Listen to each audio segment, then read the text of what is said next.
smell pepper. It's always very bad for those people. People who are mixing their own, they are doing their own malt in their room and they are selling it as a Malta Guinness. There are all kind of people who have been caught. And it's not easy. So watch out. Watch out. Ask your neighbor, by the way, how do you make your profit? Ask your neighbor, by the way, how do you make your... Wow. People are selling Anwamo. They are selling to Jimmy and they are saying they are using it to do fried rice. Oh, Nyami Betuauka, of course. Nyami Betuauka. To Jimmy and they have fried rice. Who are charging it high. By to Jimmy. To Jimmy ni mo bag back here saying. And I hear plate back on air 150. Nyami Betuauka. Any use a mouth.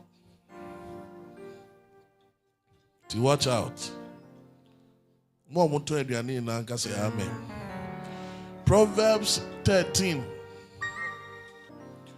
Proverbs 13, verse 11.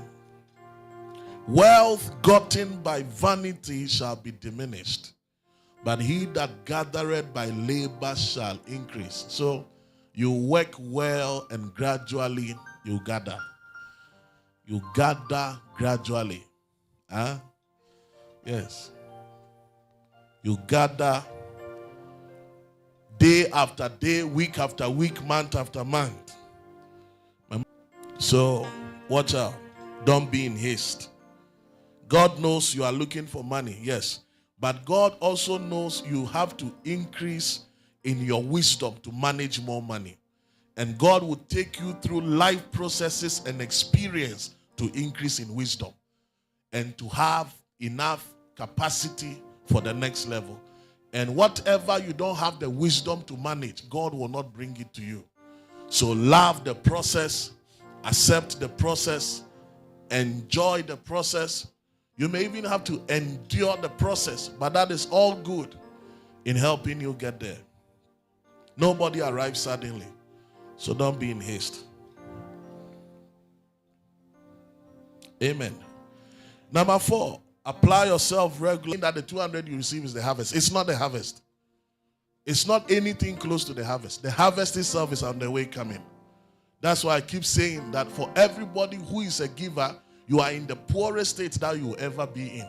Because when the harvest begins to come, and the harvest begins to add themselves to come, you are going to have an effect where one sudden harvest, another sudden harvest, another sudden harvest, another sudden harvest, because it's the season for the harvest. So when you give 10,000 cedi out and you receive 10,000 cedis, the 10,000 is not the harvest, because you reap more than you sowed. You don't reap what you sowed. That's it.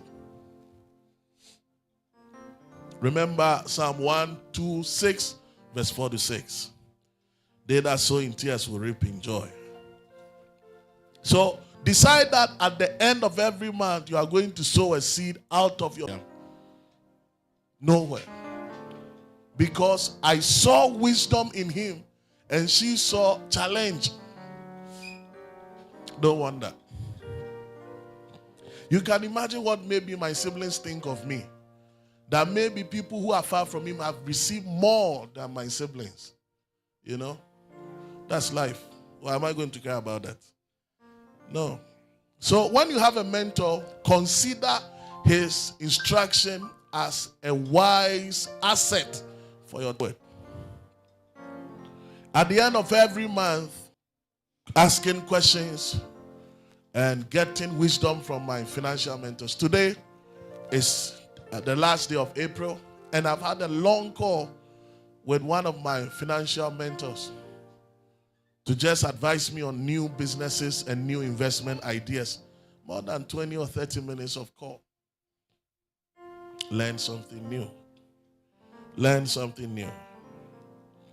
Recently, I was talking to Thelma about something, and she said, Papa, you are different. You have the money. I said, you must have the wisdom. You think about the money I have. You must have the wisdom. I had the wisdom before I had the money. The wisdom prepared me for the money. It's the wisdom, because I was also struggling. I thank God I'm not struggling now, but I was struggling. And when I was struggling, I had the wisdom. When I was struggling, I didn't have the money, but I had the wisdom. And the wisdom made way for the money. The wisdom made way for the money. So those of you that every point I raised, you say in your mind that it's because I have money, that's why I'm saying